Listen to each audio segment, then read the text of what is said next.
Donne la parole. Bonjour à toutes et à tous et bienvenue dans l'émission La Voix de Calliope. J'ai le plaisir de recevoir de nouveau sur le plateau d'Artop TV Anne-Sophie. Bonjour Anne-Sophie. Bonjour. Aujourd'hui, tu vas nous parler des clés du succès. Ça m'a fait réfléchir évidemment. Alors, je vais vous partager les clés qui circulent le plus en ce moment sur les réseaux sociaux et qui sont transmises par des figures qui incarnent un certain modèle de réussite. Alors, qu'est-ce que la réussite? Bonne question, Anne-Sophie, sur laquelle on pourrait peut-être philosopher, toi et moi, ou débattre pendant quelques heures. Mais là, je t'avoue que on peut risquer de perdre un petit peu nos auditeurs. Alors, je ne vais pas le faire. Mais la réussite, telle que la société en fait l'imagine, ça repose sur 4 ingrédients: amour, gloire, beauté, argent.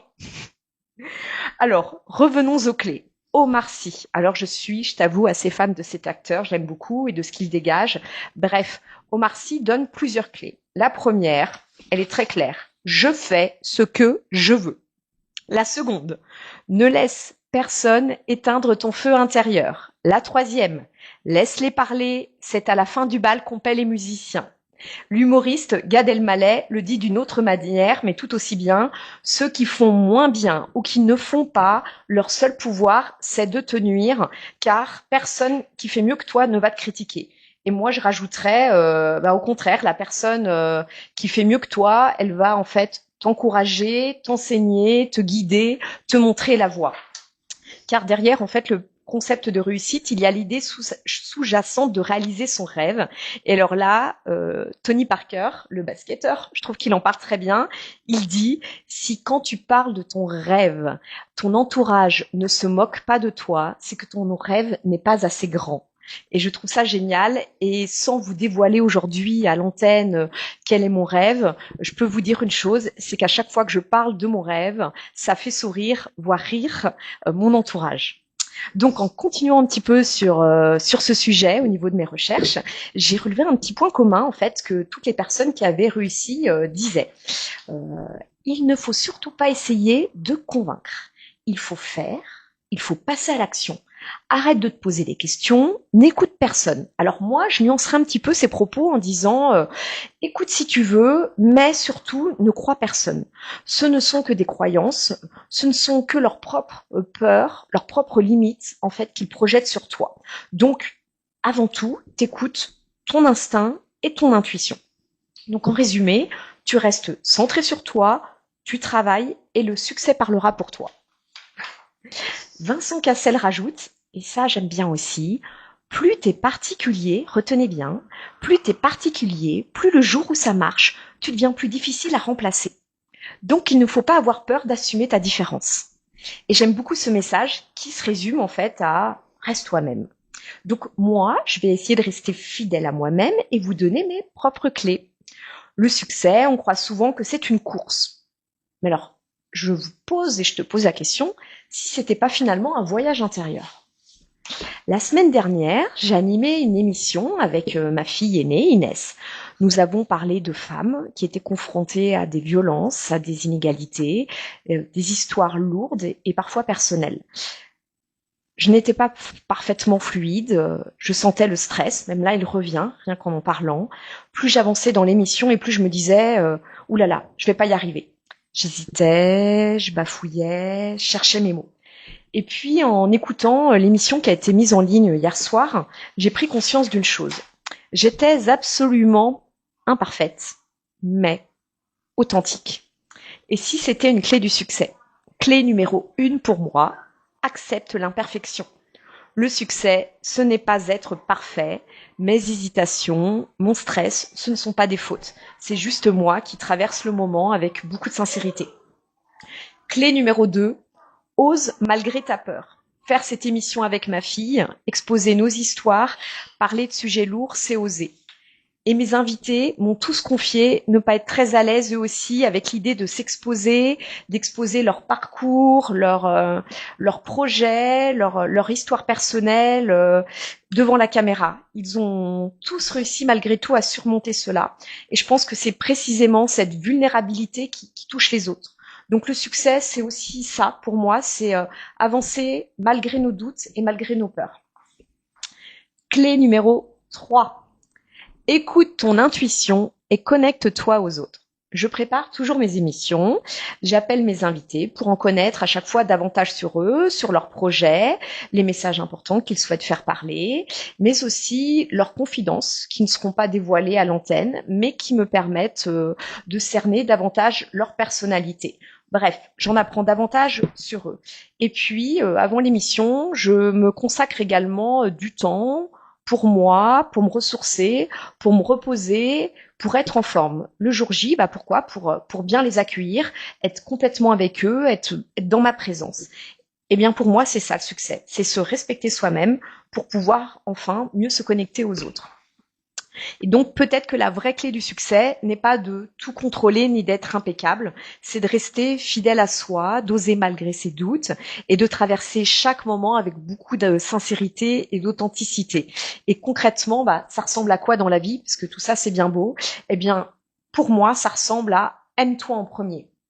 Voilà, premier petit conseil. Ça signifie quoi?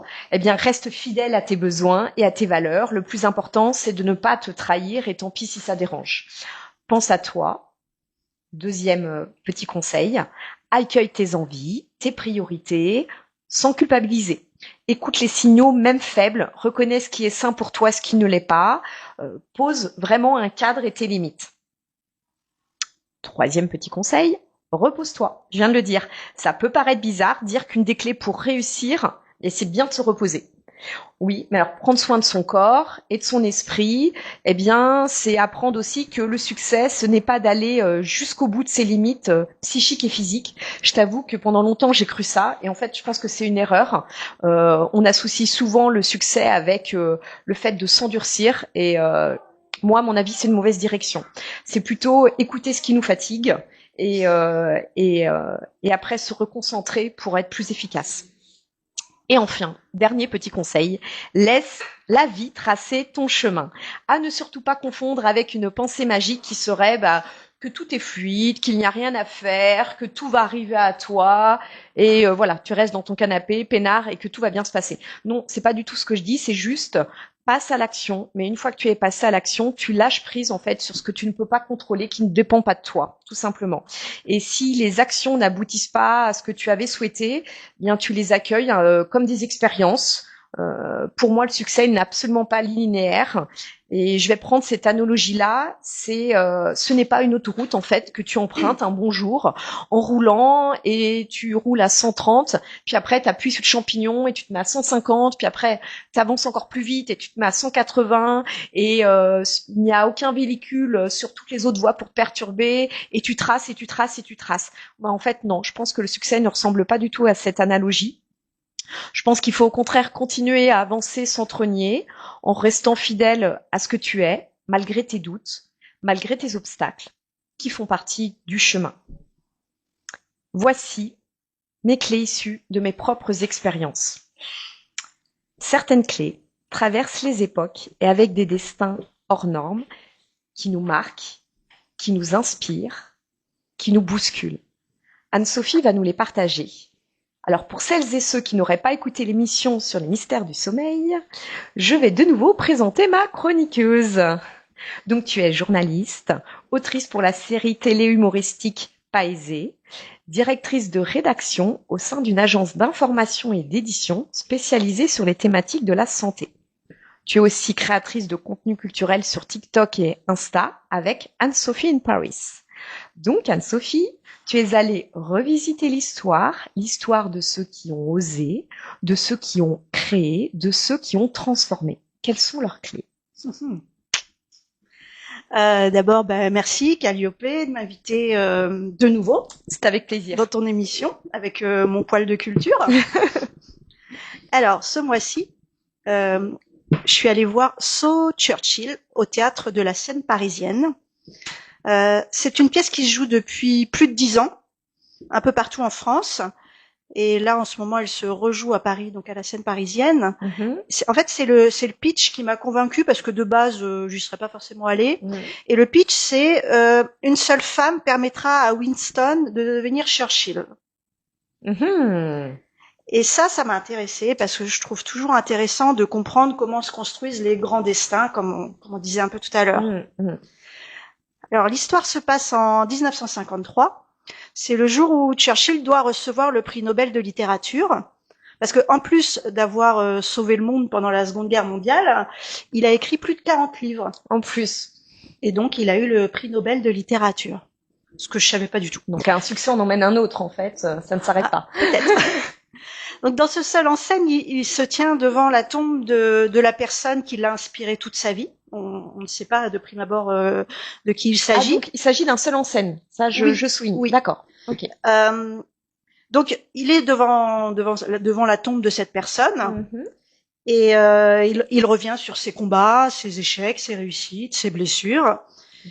Et là, surprise, au fil de la pièce, on découvre que sa source d'inspiration, ce n'est pas comme je l'ai pensé au départ, c'est pas sa femme. Ah oui, c'est ce que j'allais te dire. Non, c'est pas sa femme. C'est pas sa mère non plus. Sa maîtresse? Non plus. J'avais pas pensé à ça. Mais c'est sa nounou. Sa nounou. Sa nounou. Mrs. Everest. Ok. Et en fait, il disait, Mrs. Everest, c'était mon amie préférée. Tu m'intrigues là. Ben, alors, ce qu'on sait pas, c'est qu'il a grandi quasiment seul. Il était fils unique dans la campagne anglaise, dans un château, avec des parents plutôt froids et distants et très accaparés par les mondanités. Ça donne pas envie. Il n'a pas été à l'école avant 7 ans, donc il disait qu'il aimait profondément sa mère, mais à distance. Et donc il y avait que Mrs. Everest pour l'écouter, le consoler, lui sa parler. Figure d'attachement en fait. Hein. Voilà. Et puis ça a continué toute sa vie. D'accord, ils sont restés en lien jusqu'à la fin. Un peu une seconde maman. On peut dire ça. Et il se trouve qu'au même moment, je lisais une autre histoire d'une autre grande figure. Cette personne, c'est une fille d'émigrés géorgiens. C'est la première femme qui a été à la tête de l'Académie française, puis députée européenne. C'est Hélène Carrère d'Ancos. Et en fait, elle est décédée en 1923 et son fils, Emmanuel Carrère, a écrit un roman qui s'appelle Kolkhoz, qui vient de recevoir le prix Médicis. C'est une grande saga familiale sur 4 générations entre la France et la Russie, avec une galerie de portraits assez incroyable. Et il évoque, c'est pour ça que je pense à ça, il évoque une mère également très occupée par la force des choses, et une relation qu'il qualifie à la fois de faite d'admiration et de distance. Une fois de plus, décidément. Mais pour revenir à Churchill, oui. Alors ce qu'on sait, ça c'est vrai que la photo de cette nounou est restée sur son bureau toute sa vie. Ce portrait était posé. Ouais, donc elle a vraiment occupé une place importante pour lui. Et alors, bon, ça c'est la pièce qu'il dit. Bon, je sais pas si c'est vrai. Il se plongeait dans la contemplation de ce visage avant de prendre chaque grande décision. Ah oui, tu me donnes des petits frissons. Ça donne la chair de poule. Et alors, bon, ça, je sais pas si c'est complètement vrai. L'histoire de la photo sur le bureau, ça c'est vrai. Ok. Après, alors, je suis pas sûre que c'était peut-être pas la meilleure des idées finalement de contempler ce portrait avant chaque grande décision. Parce que tu sous-entends qu'il n'a pas pris que des bonnes grandes décisions. Non, il a quand même essuyé quelques échecs. Il a démissionné 2 fois de son poste de Premier ministre. Bon, nous, on a l'habitude en France. Ah oui, oui, surtout mais en ce moment. C'est quand même assez rare. À l'époque. Mais comme il avait de l'humour aussi, il disait... Il avait de l'humour. Oui, il avait beaucoup d'humour. Ah ok. Enfin, c'est un humour des années 50. Il disait, le succès, c'est d'aller d'échec en échec sans perdre son enthousiasme. Eh bien, je suis bien d'accord avec Churchill. C'est pas mal. Ouais, c'est pas mal. Surtout, alors, je sais pas toi, mais moi, ça me rappelle quand même pas mal d'hommes politiques actuels. Oui. Ah bah d'ailleurs, il y en a qui rebondissent bien. Un petit, comment écrire un petit bouquin édité chez Fayard avec un petit séjour par exemple, d'une vingtaine de jours en prison. Moi, je trouve que il rebondit bien. Voilà. Par pour exemple. Ne citer que lui. Et alors justement, en parlant d'échecs, je suis allée voir une expo au musée des Arts et Métiers. Ça s'appelle Flop. C'est une exposition qu'on peut voir jusqu'en mai 2026. J'allais te poser la question. Donc on a encore un petit peu de temps. Donc c'est à Paris. Et on découvre les pires flops technologiques.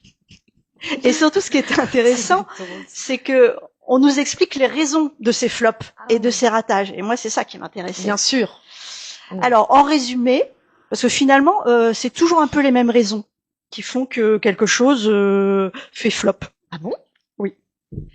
Alors, en résumé, certaines inventions étaient clairement trop dangereuses. Donc, par exemple, il y a une poupée qui mangeait des frites, mais qui mangeait aussi les doigts des enfants. Donc ça a pas fonctionné. Ah bah non, ouais. Donc, trop dangereux. Ah oui, tu m'étonnes. Trop bizarre surtout. Donc certaines inventions. Donc après tous les exemples que je te donne là, c'est ce qu'on peut voir enfin, c'est une partie des inventions qu'on peut découvrir dans cette exposition. Ouais, j'ai bien compris. Ouais, ça a l'air sympa. En tout cas, tu donnes envie. Hein. Alors, ne serait-ce que pour voir la poupée mangeuse de petits bouts de doigts, voilà. Bon, alors, il y a ça peut-être peut un être- petit côté pervers en moi, je ne sais pas, mais ça donne envie. Alors ça peut être trop dangereux. Ça peut être aussi trop cher. On voit par exemple des lunettes de soleil avec un lecteur MP3 intégré. Alors l'idée en soi, ça peut être sympa, mais ça fait quand même cher la paire de lunettes. Ah, ouais, tu n'as plus les prix, mais c'est quelques milliers d'euros, c'est ça, j'imagine. Ouais, j'ai pas les prix, mais en tout cas, ça n'a rien à voir avec le prix d'une paire de lunettes de soleil, donc Ouais. ça vaut pas le coup. Ça peut être maladroit. Je ne sais pas si tu te souviens, une époque, il y a eu un stylo Bic pour femmes. C'était Bic for Her. Non. Et en fait, c'était juste un peu plus cher que n'importe quel Bic et de couleur pastel.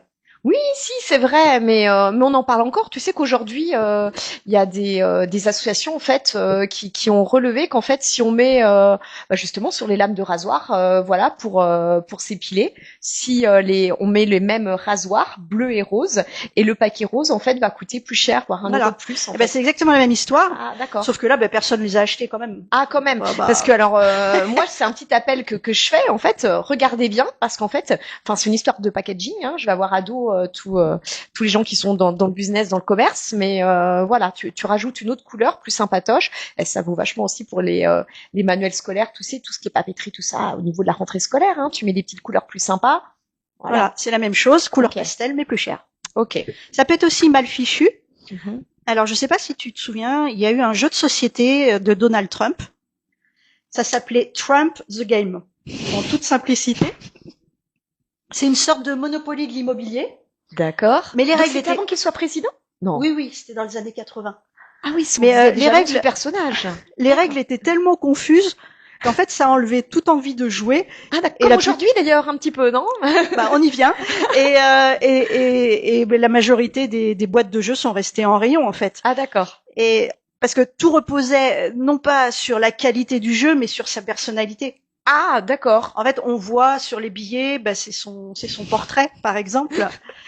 Et comme quoi, le jeu est à ça l'image suffit de. pas. Ça voilà, suffit pas de miser tout sur sa personnalité. Non. Et alors surtout, en termes d'échecs, il y a souvent quelque chose qui revient, c'est un mauvais timing. Moi, ce qui m'a intéressé, j'ai appris que le principe de la visio a été inventé, il a été testé dès 1927, donc il y a 100 ans. Mais en réalité, personne n'y trouvait aucun intérêt, donc il s'est rien passé. Il y a 100 ans. Oui, et ça s'est développé réellement qu'avec le Covid, en fait, parce qu'on en a eu vraiment besoin. Oui. Et en fait, c'était une excellente idée, mais c'était beaucoup trop en avance sur son temps. Ok. Et ça revient souvent, en fait, dans les innovations qui ont fait flop. Alors, je me suis demandé, une fois qu'on a compris les raisons d'un échec, Ah oui, on se dit, on va pouvoir réussir, on analyse. est-ce qu'on pourrait pas en déduire la recette du succès pour n'importe quel concept? Ah bah si, c'est ce que je me dis moi. Si. Eh ben, j'ai essayé. Ah bah, on a hâte de t'écouter. Alors, le contraire, tu vas comprendre. Le contraire de dangereux, je me suis dit, c'est inoffensif. Le contraire de trop cher, plutôt accessible. Mal fichu, plutôt bien ficelé. Maladroit, plutôt habile. Et pour le mauvais timing, c'est pile poil au bon moment. Tu réfléchis bien, bonne analyse. Tu m'as suivi? suivi? Je te suis bien. Ouais, pertinent. Alors justement, il y a un sujet qui me titille en ce moment. C'est le succès de l'influenceuse Lena Situation. Ah oui. Déjà, il ne date pas d'hier, mais effectivement. Donc elle est en pleine promo de son nouveau livre. Oui, j'ai vu. Oui. Tu la connais un peu, donc elle a créé son blog à 15 ans. Moi, j'ai toujours trouvé inspirante depuis quelques années. Moi, elle me fascine. Donc en fait, elle a explosé sur YouTube en 2017. Et aujourd'hui, elle a quand même 5 millions de followers sur Insta. Et on n'en est pas là, hein, toi et moi. En gros, son concept, pas encore. Si vous la connaissez pas, c'est créer du contenu plutôt positif entre mode et développement personnel, même si elle elle aime pas trop le terme développement personnel. Mais Ouais, ça, je on y comprends. reviendra. Mm. Alors, quand même, je me suis demandé, mais pourquoi un tel succès? Eh ben, tu sais quoi? Non, tu vas me le dire. Elle coche toutes les cases. C'est vrai. Ouais. Des contenus totalement inoffensifs, C'est vrai. plutôt feel good, Oui. accessibles, Oui. avec tout un écosystème entre les réseaux sociaux, sa marque de vêtements, ses podcasts, Ouais. donc Mm. accessible, bien ficelé et habile, Mhm. très bon marketing, Oui, tout à fait. et surtout très bon timing. Oui. Elle est arrivée sur Insta et sur YouTube au moment où les réseaux commençaient à exploser, notamment auprès de la cible jeune. Oui, ce que j'allais dire, ce que chez Donc nous, ça c'était arrive un petit peu pile plus poil tard. le début. Très bon timing. Tout est aligné pour elle, hein. Voilà. Ouais. Alors son premier livre, qui s'appelait Toujours plus, Mm. elle l'a vendu à plus de 400 000 exemplaires. Oui, je l'avais acheté pour ma fille aînée, justement. Et pour le nouveau, alors là aussi, elle est quand même très maline. Elle a eu l'idée de créer sa propre maison d'édition. Bah, je trouve qu'elle a raison. Pas bête. Ouais. Bon, alors j'ai lu le dernier livre de Léna Ah, Situation. tu l'as lu? Je l'ai lu. Il s'appelle Encore mieux. Histoire de comprendre encore mieux les raisons de son succès. Je me suis plongée dedans. Alors, bon, on n'est clairement pas sur un Nobel de littérature ou le prix Médicis que j'évoquais tout à l'heure. Mais je pense pas, c'est ce qu'elle revendique non plus. Je pense pas qu'elle ait cette prétention-là non plus. Non. Non. Même si je dois lui reconnaître quand même un sacré talent créatif. Ah, d'accord. Mais quand même, bon, je cite. Prendre soin de soi, ce n'est pas seulement s'offrir un masque hydratant le dimanche soir. Ah bon? 3 petits points. Bon, elle fait peut-être un petit peu que Nicolas Sarkozy, hein, parce que j'ai lu quelques extraits, c'est des pépites. Hein. Bon, j'ai retenu quand même une phrase de Léna. Faire le deuil de la perfection m'a beaucoup fait de bien. Ça rejoint un peu ce que tu disais tout à l'heure. Et là, je dis oui. Zéro pression, zéro stress. Moi aussi, j'ai arrêté la perfection. Toi aussi? Ça s'appelle la vie. En Ah fait. et voilà, c'est ça. Bah, à force de se prendre des coups et de vieillir et d'être fatigué, à un moment donné, on finit par comprendre Alors c'est quelque marrant chose. parce que pour revenir à l'expo flop, ça se termine un peu sur le même constat.